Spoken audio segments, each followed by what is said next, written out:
நாமறிந்த நல்லூரான்.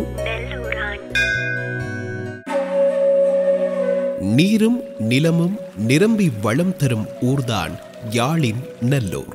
நல்லூர் அன்றும் இன்றும் புனித தெய்வீக ஒளியை வழங்கும் ஒரு புனித ஊராகவே காணப்படுகிறது. ஆன்மீகமும் கல்வியும் ஒன்றிணையும் ஊர்கள்தான் இவ்வுலகிற்கு வழிகாட்டுகின்றன. அந்த வகையில் நம் யாழ் நல்லூர் மண்ணும் ஒரு புனித பூமியாகவே திகழ்கிறது. இந்த மண்ணின் பெருமை இன்று நேற்று ஆரம்பிக்கவில்லை.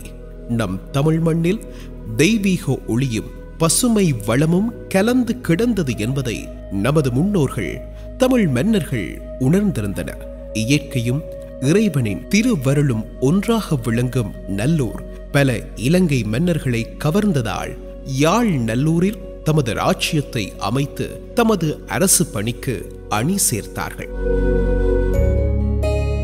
நாமறிந்த நல்லூரான்.